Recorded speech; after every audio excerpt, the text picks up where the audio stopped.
my name is Emma, and today I'm going to be talking about Harry Potter and the Cursed Child by Jack Thorne. So if you didn't know, we have new Harry Potter content. This is the full script of the play Harry Potter and the Cursed Child that's currently in production in London. The play is eventually coming to New York, and we got the script so we don't have to wait to actually see the play. So because I have so many thoughts on this book, I don't want to spend too much time on a non-spoilery section just because so many thoughts, too lazy to organize them. I gave Harry Potter and the Cursed Child a 3-star rating. I did enjoy it. There were parts that I absolutely loved, but there were also parts that I really didn't like that I thought were not done well in the script, and so I thought I'd settle in the middle for a 3-star rating because I did still enjoy it. Overall, I'm happy for the things I knew I would be happy about. I was pleasantly surprised by a lot of it, but there are certain points where I was really disappointed, and I'm gonna rant about them in this review. Because all of my thoughts are so discombobulated, and like I said, I can't really organize them for this review,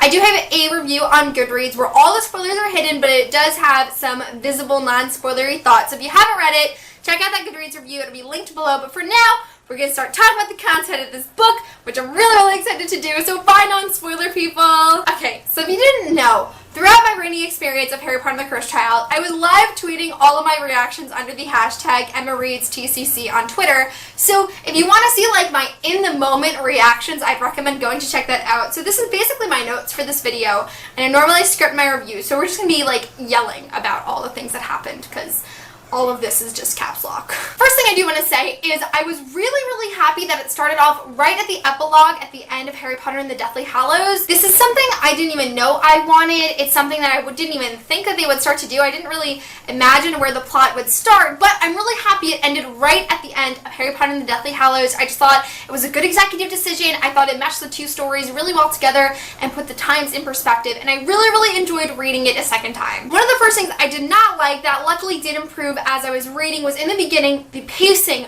was so fast and terrible. I understand it's a play. I am not judging this on the same scale as a full novel, but like right away, like 3 minutes into meeting, Scorpius is already telling Albus that everyone thinks he's Voldemort's son, which I thought it was really weird, and I thought there should have been more conversation before that. Also, one of my least favorite parts to read about this book is in the beginning when we're kind of like flipping through Albus's first few years at Hogwarts. Just the transitioning of it was really bad. Like one of the actual quotes from the narration is, "And now we're at a flying lesson with Madam Hooch." Like that's how they just kind of jump into a flying lesson, and the pacing was so bad at the beginning, but I'm really thankful that it really did draw itself out throughout the book, and I did enjoy the pacing much more in the end.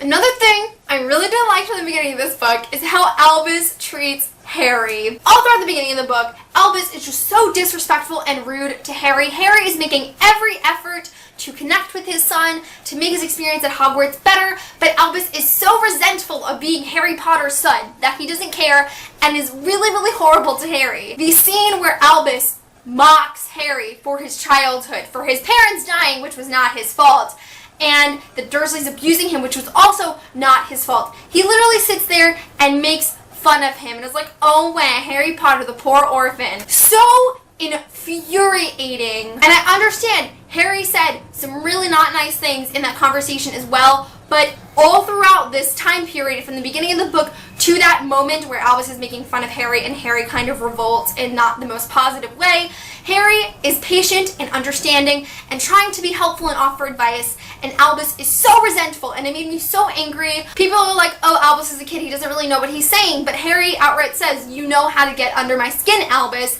and so that's kind of implies that Albus is trying to hurt Harry, which I fully believe is what Albus was doing, and I just think it was wrong. I did not like that scene at all, and it just really hurt me to read. Luckily, I do like the way that Harry and Albus act towards the end of the book. I think the way everything is left off, it really leads way for them to have a good, healthy relationship and start connecting, and that I'm really happy about. Just the beginning of the book, their dynamic was so infuriating, and I hated to read it. Something I loved about this book that was so consistent all throughout it was the humor. The humor of this book was A+.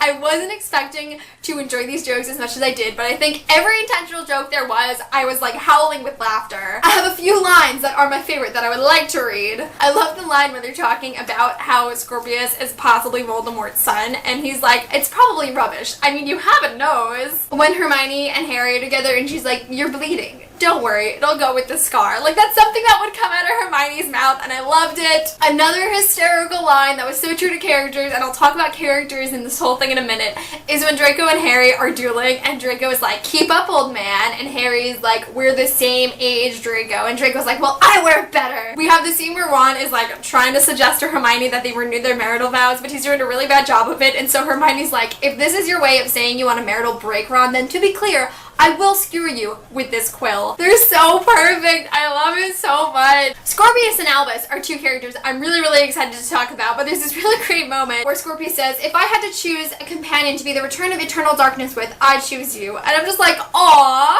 And then Albus is like, no offense, but I'd choose someone massive and really good at magic. I love them so much. This is the scene when everyone is in Godric's Hollow and they're kind of like trying to figure out what's going on with the Time Turner and Voldemort's daughter and everything. And so basically someone is like asking questions about Godric's Hollow, and Scorpius and Hermione at the same time say, you're not wrong. And Ron is like, blimey, there's two of them. I love all of these lines so much. Because like I'm currently on like a high kick of all of the characters and their dynamics and stuff, I really, really want to talk about this because this was by far one of my favorite parts of the entire book. I loved how authentic all of these characters felt. There wasn't a single character in this entire book that I felt was out of place or totally different from the Harry Potter series. Like I just showed you with all of these jokes, anything that came out from an original cast member's mouth truly felt like it would be something they would say, in my opinion. Ron and Hermione are still Ron and Hermione, and their marriage is perfect, and the fact that Joan has said that she doesn't think they'd end up well together, like, in the book, it's canon, they're perfect. Harry and Ginny are exactly the way I would imagine them to be as an older couple. We have this really beautiful moment between the two of them when they're in the church in Godric's Hollow and Albus is sleeping, and they're talking about Harry's relationship with Albus. You know, Harry's just talking about how he's having such a hard time connecting with him, and that's why their relationship is so bad. And Ginny just goes on this really sentimental story about how when Ginny came out of the hospital wing after everything that happened in Chamber of Secrets with Voldemort's Horcrux, and she just says that like the love she felt when Harry wanted to play Exploding Snap with her just meant the world to her, and it was just so Harry and Ginny, and I'm just so happy we had that moment. Harry and Draco are by far one of my favorite dynamics in the entire book. I just absolutely loved how you have classic Harry and Draco moments, like when they're dueling and the line I said before, and how Draco still calls Harry Potter. But you can truly tell that they've grown as characters and they've really made peace with each other over the years. Like they have some really heartfelt moments that I didn't even know I wanted until I got them, and I'm really happy about that. I really liked the moment where Draco admitted that he was kind of always jealous of Harry's relationship with Ron and Hermione because he never really had friends like that. That felt like such an authentic thought that I could see all throughout the Harry Potter series. It didn't feel like some abrupt character development, and that's what I loved most about Draco's character in this book. Also, the scene at the end where Draco is in Harry's office just had me bawling because of how emotional it made me. It's when Draco is telling the story of how much he wants to protect Scorpius and how much he loved Astoria, and then he says this line that's just like, it's exceptionally lonely being Draco Malfoy, and tears everywhere. My heart broke for him. I truly love Draco Malfoy. As terrible in the first books as he is, and as misunderstood as he is, I love him so much, and I'm so glad we have a more redeeming representation of him, and this is the Draco I always wanted to see. The final relationship that I really want to talk about is between Albus and Scorpius, obviously our two main characters. I love these two so much. As I said, Albus was not my favorite in the beginning. I loved Scorpius from moment one. He's a precious ball of sunshine. He just deserves to be happy throughout all of his life. He's bright, he's so talented, he's clever. I love him so much. I could talk about Scorpius Malfoy for the rest of my life and I would not get sick of myself speaking. Their friendship always felt really authentic, and you could tell how much they truly cared for each other. That being said, I'm really upset they aren't gay. It's 2016. I'm gonna respect your sexuality whether you're straight or not, but I feel like there were so many queer baiting moments in this book that would lead us to think that their relationship might be something more, and it wasn't. I thought it would be amazing if we had two gay wizards as the main characters for the final Harry Potter series. I thought it would have been so progressive, and it would have just blown my mind with happiness, but that didn't happen. Again, I do feel like their friendship is strong enough and they don't really need to be something more. I just will personally ship them until the day I die. Another character I loved, real fast, Minerva McGonagall. You are my everything. So sassy and so perfect. She is still the same after all these years, and I was so happy that we got extra glimpses of her than I wouldn't have originally anticipated. Like the moment where Scorpius and Albus are like in hiding. I don't remember exactly how they were hiding, but they were hiding. And this is when Professor McGonagall is meant to keep Scorpius and Albus apart, and she just kind of walks in and she has a Marauder's map and sees them there, but like doesn't actually see them physically, and she's like, well, if I didn't see you, I didn't see you. It was just such a pure Professor McGonagall moment, and it's the stuff like this in this book that I just lived for. Now, while I have all these positive things to say about the main characters, we gotta talk about the side characters, because there was an impressive lack of them. First of all, Hugo, Ron and Hermione's child. Why is he not in the book once? First of all, we're starting off with the first inconsistency that I found in this book compared to the original Harry Potter books, which is Hugo is at King's Cross Station at the end of Deathly Hallows, yet when that scene, we are seeing it in Harry Potter and the Cursed Child, he's not there. I don't think that Ron and Hermione would just leave him at home, considering all parents usually take all of their children to the Hogwarts Express, even if they aren't going to Hogwarts. We do have a significant portion of this book that happens during Albus, Scorpius, and Rose's third year, which would be Hugo's first year, so I don't understand why we don't get to see him sorted. He's not in it at all. It doesn't make sense to me. Speaking of Rose, her, James, and Lily are barely seen in this book. We see them at the beginning, but for the last two acts, they're completely absent. This still does not make sense to me, especially because Harry, Ron, and Hermione and Ginny, they're all going off on these crazy time-traveling adventures, but are they not concerned about their other children that are at Hogwarts? It's like the world revolved around Albus, and I understand that this is Albus' story, but that doesn't mean they should neglect their other children. Also, we have a couple of moments where Harry visits Hogwarts, and he sees Albus. Why doesn't he stop to see his other children? It's just not something that was ever shown, and I feel like it was really important to show other characters. Neville is another character that I don't understand why we don't see him at all throughout the script. It states in the book that the future of the wizarding world relies on Neville Longbottom, so why is he not an active member of the play? And another one that makes me real upset is, where is Hagrid? Hagrid! Rubius Hagrid, where is he? He's meant to be at Hogwarts throughout all of this. Even when they go back in time, Hagrid is at Hogwarts. I just find it preposterous that we wouldn't have scenes with Hagrid and Harry and Hermione, Ron, and Ginny's children. He would coddle them like they were his own. I don't understand why Hagrid wasn't in the story at all. Someone had suggested that maybe he died. I feel like if that's the case, that should have been addressed. Hagrid was such an important character, and I feel like it's such a disservice to him to not have him mentioned at all. Yes, we do get him at the end of the play, but again, he's not an active part of the play. We're just reliving a scene from the previous books, and I think I was just really disappointed we didn't see any of him. One more character that was missing that I felt would be important, although it's obviously not altering to the story, is Teddy Lupin. Now, at the end of Deathly Hallows, Teddy Lupin was kind of made a big deal. First of all, they make it fairly known that Teddy Lupin is part of the Potter family. Basically, he comes over for dinner all the time. The kids know him really well. They kind of consider him like a cousin, I believe. Also, another inconsistency with the book, for whatever reason, because he had graduated Hogwarts at this point, he was also at King's Cross Station in the epilogue. Once again, was not there. But also J.K. Rowling, the author of the original series, made his character a big deal herself in saying that she wanted there to be another orphan at the end of the story due to all that Voldemort has destroyed. And so I thought, you know, that made him pretty important, but again, we just didn't see him at all. And this reasoning is something I'm going to repeat all throughout this review. When people are going to say, it's a play, they didn't have enough time. If you can't have a well-rounded cast with main characters and side characters because of the time constraints of a play, it shouldn't be a play and it should be a novel. I'm just so upset that we're missing so many important side characters from this story just because they didn't have enough time. That's not a good enough excuse for me. Alright, so this scene that I want to talk about made me really angry. We are at the scene of the Ministry where Albus, Scorpius, and Delphi have transformed into Harry, Ron, and Hermione. So first of all, we have this ridiculous idea that the Minister of Magic's office, who is also Hermione, the brightest bitch of her age, would allow her office to be unlocked by Alohomora. Are you joking? We have this ridiculous plotline with Hermione using a bookcase to protect the time turner. The illegal, dangerous, unknown time turner is protected by a bookcase. I love how later in the book, when they find out it's stolen, Minerva McGonagall is like, in a bookcase, Hermione, it's laughable. I'm like, I'm on the same page as you, girl. What really confused me about this is, why did all of the riddles that Hermione used as protection for the time turner actually lead the people to the time turner. We have riddles throughout Harry Potter, like in the Sorcerer's Stone with the actual Sorcerer's Stone, or in Goblet of Fire as Harry is moving through the tasks. All of those are tests to see if the person is worthy to move on. With the time turner, absolutely nobody but Hermione, the Minister of Magic herself, or high up Ministry employees who this is their level of expertise should be able to access it. So if Hermione was actually going to use riddles to protect the time turners, they should have had a million riddles leading people in every other direction except for towards the time turner,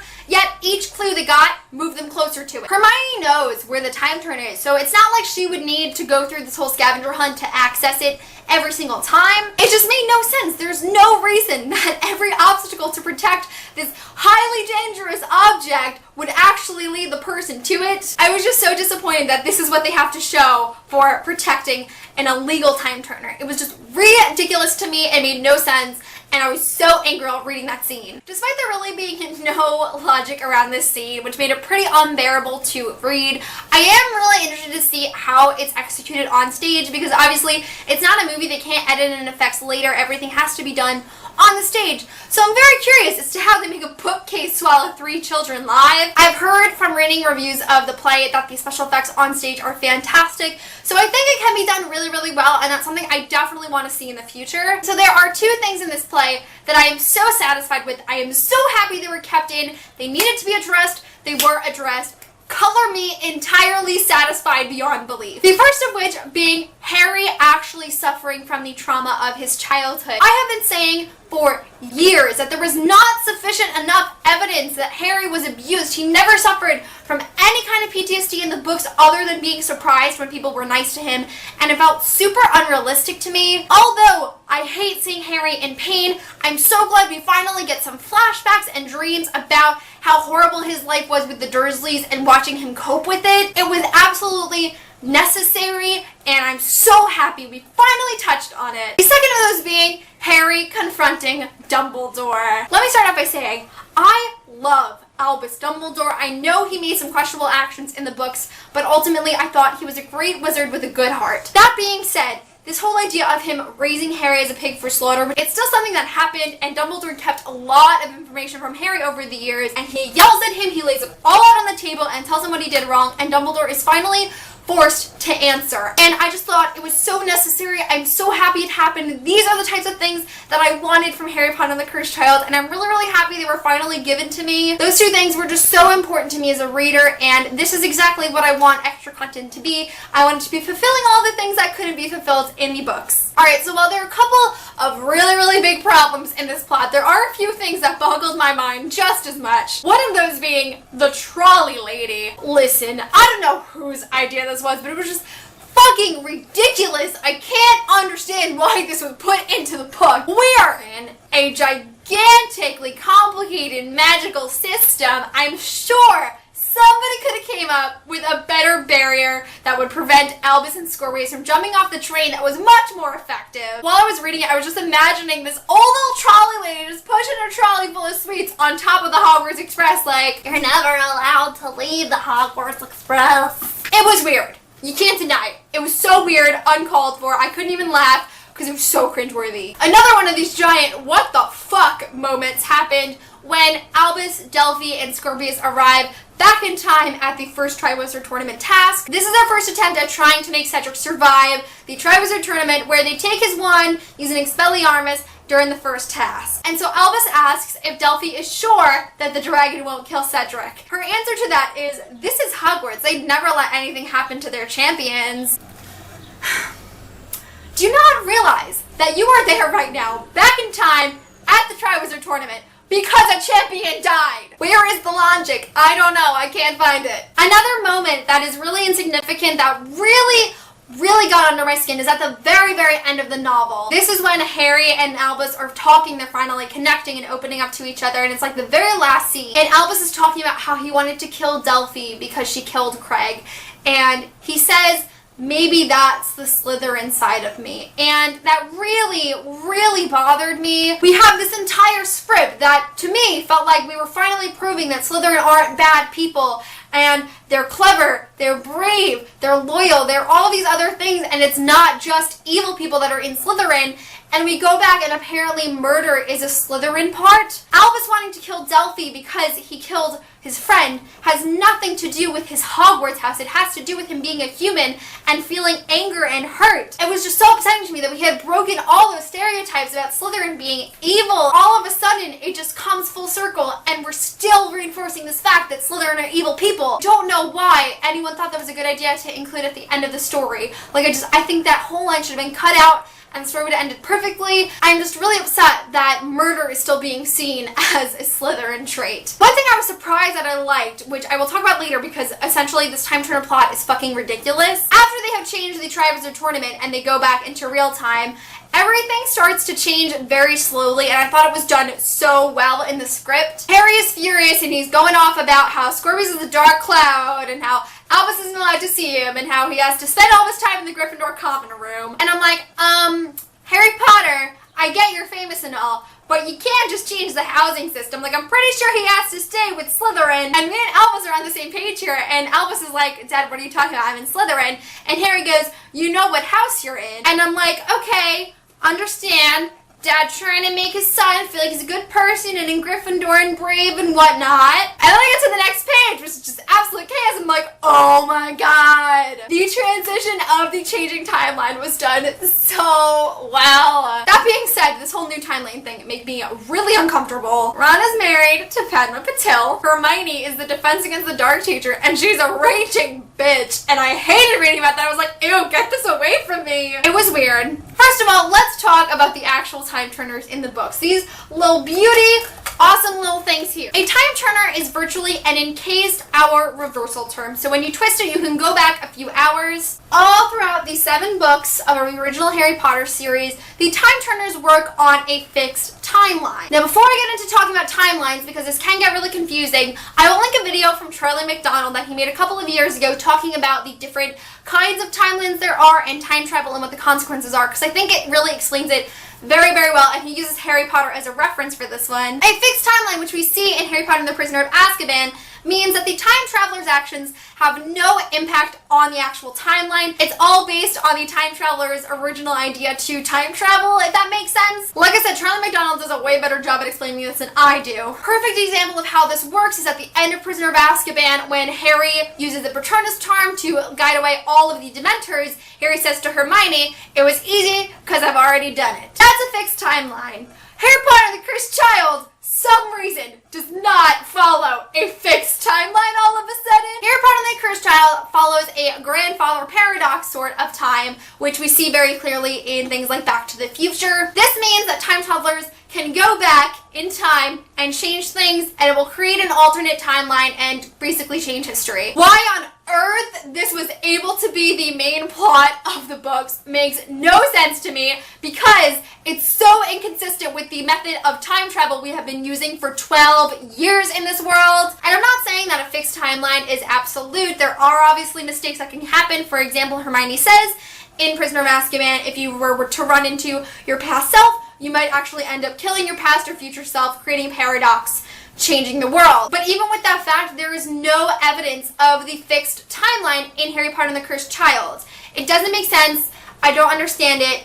No logic put into this plot whatsoever. Now let's talk about the actual time turners. Like I said, original time turners are based off of an hour reversal charm. That means you twist it back to go back a few hours. If the book made sense and stayed consistent with the past books, Albus and Scorpius would have to turn the time turner over 2,000 times to go back to the Triwizard Tournament. Obviously, they don't do that. This is because it's explained in the book that the time turner they have a hold of is different. It can go back further, but you can only go for 5 minutes. It's obviously a different prototype, but this still leaves a lot of questions. It's not explained. Every time turner is based off of an hourly reversal charm. Is it now a yearly reversal charm? Which doesn't make sense either, but I'll get to that in a minute. Do you still have to turn it? Does it look the same as a regular time turner? These things need to be clarified, because this is something that's already established and you're bringing in something that's totally new. You can't just say, it's magic. It doesn't work like that. Magic is on a system. So going along with number 3, we don't know how they actually travel back in years, but how did they choose the exact date and time they want to go back to? Albus, Scorpius, and Delphi travel back to the Triwizard Tournament about 4 times throughout the book, and these are 2 specific dates the first task and the second task that are months apart. They also always arrive right before the task starts because they only have 5 minutes. So how do they do that? Because they do this over the course of days and weeks, you obviously do not have to be on the same exact date that you want to travel back 23 years in the past to. So how do you pick the day you want to go back to, and how do you pick the time? This is stuff that needs to be explained if they're going to introduce an entirely new system of magical time travel. If you're going to give me the same terrible argument that it's a play and they don't have enough time to do that, Prisoner of Azkaban movie. They explained how time turners work and how time travel in the Harry Potter world works in a 3-hour movie. They did that in about a 5-minute span.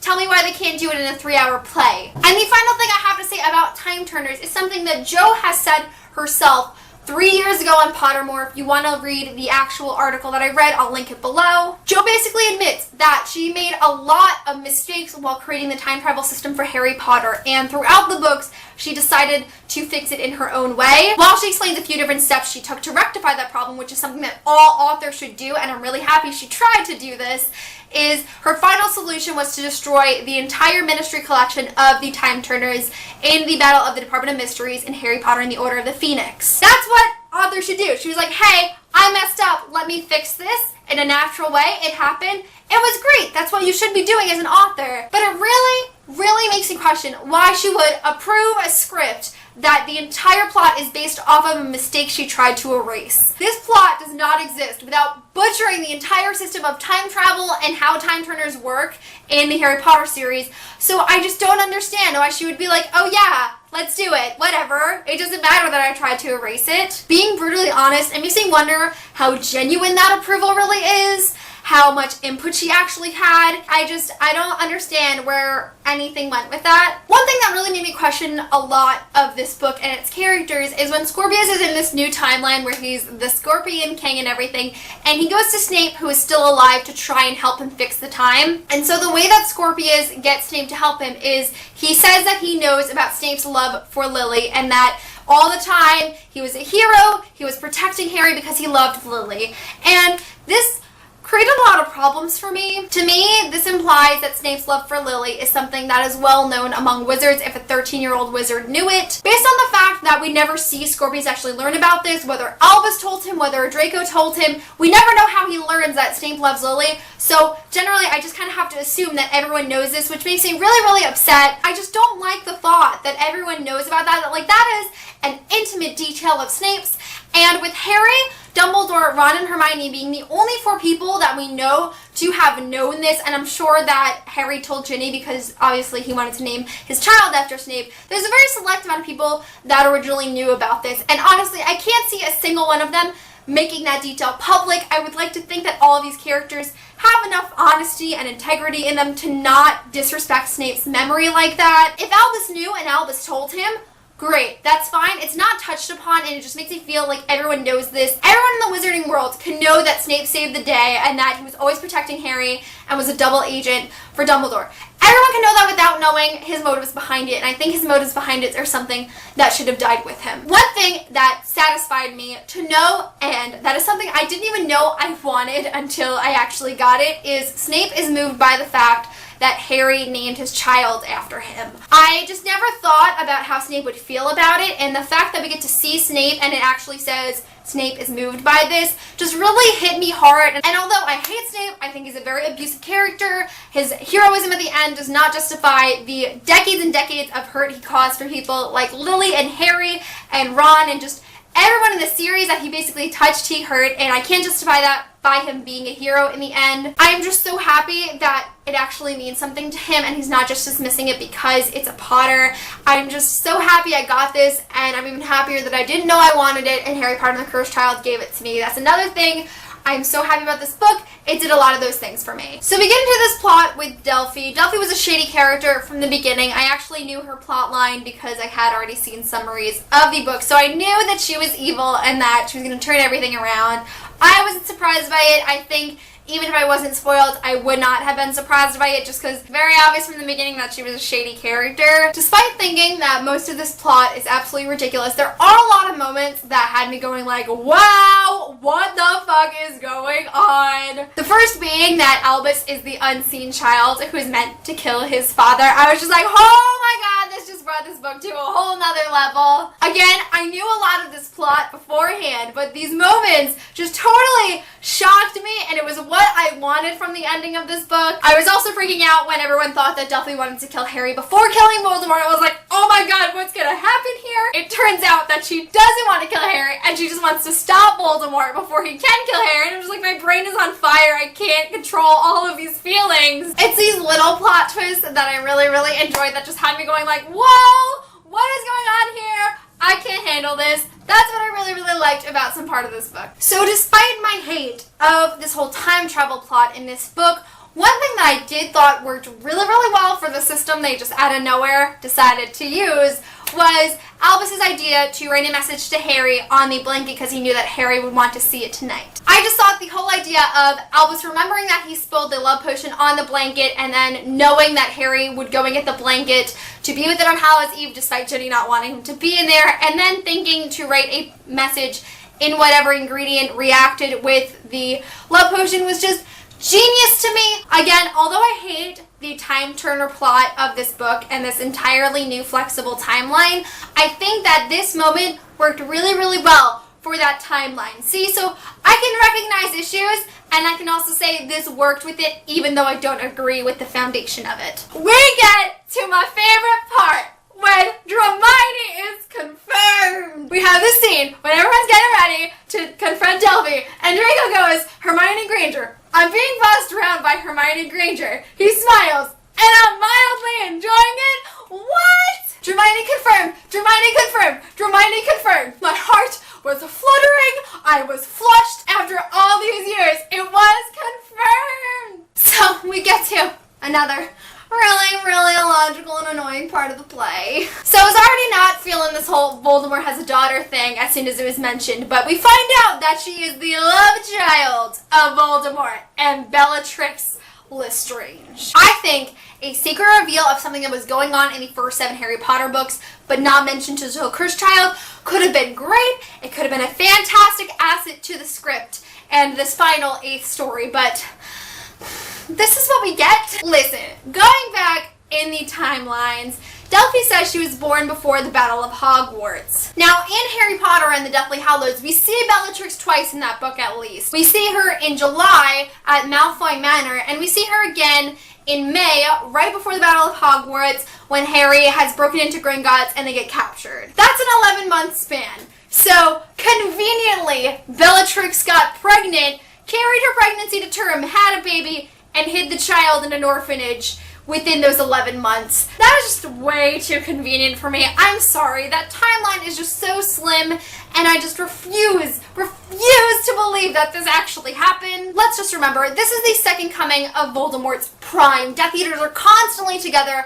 They're plotting alongside Voldemort. They're out together kidnapping muggles, and they're destroying the homes of people that are against Voldemort. They're doing stuff all the time together as a group. Are you telling me nobody knew that Bellatrix was pregnant? I just find this idea that she could hide a secret pregnancy when all of this is going on just absolutely preposterous. We also have the fact that Malfoy Manor is the headquarters of Death Eaters and Voldemort supporters in the book. So, Bellatrix also being Draco's aunt and spending so much time at Malfoy Manor throughout her pregnancy. Are you trying to tell me that Draco did not know there was a pregnant woman in his house all the time? Really? As Bellatrix is so high up on Voldemort's chain, I mean, apparently they're lovers and everything, I just find it ridiculous that it wouldn't have gotten out that she was pregnant, and it makes it so hard to believe that this is something that actually happened in the books. It's also pretty upsetting to me because I kind of always imagined Voldemort to be asexual. I always thought that human emotions other than hatred, like love and happiness and lust, were so beneath him and they weren't things that he would concern himself with. So to think he would have an affair is just really out of character for me. I just thought it was ridiculous. I don't understand why anyone thought it was a good idea. I thought there were so many better things that could have been done with this plot than making Voldemort and Bellatrix have a love child. Also, Rodolphus Lestrange, Bellatrix's husband, goes out of his way to find Delphi, the illegitimate child of his wife at the time, and Voldemort, that she has this prophecy to fulfill. Like, literally, dude, get some self-respect. Despite all these problems I'm talking about, the ending of this script was very, very emotional to me. Delphi's taken care of, Voldemort's taken care of, time is back in place. So the whole gang is here, October 31st, 1989, I believe it is. This is the night that Harry's parents die. So the first thing that really stood out to me is we are watching Harry watch his parents die. Now, throughout all the Harry Potter books, we have countless moments of James and Lily's deaths and their interactions with Voldemort and everything that happened that night. But for some reason, watching Harry watch his parents die was such an emotional and moving and heartbreaking experience. This is another thing about the Cursed Child that I didn't know I wanted until I got it, and honestly, now that I have this knowledge that Harry has watched his parents die, I think the entire story would be incomplete without this moment. It really was so emotional and so full circle, and I hated that, you know, Harry had to watch that, but I loved that we got to experience it. Another heartbreaking moment is when Hagrid comes in and he's stepping over the bodies of these people he's known and loved for years, and then he gets to Harry. I'm already crying at this point, but it just gets worse here. And Hagrid introduces himself to Harry, and he's like, "I'm Ruby's Hagrid, and I'm going to be your friend whether you like it or not." And it warmed my heart in a million pieces and just reinforced the fact that I'm so sad we don't get more of Hagrid in this moment. It was just, again, it was so needed, and it wasn't something I knew I wanted.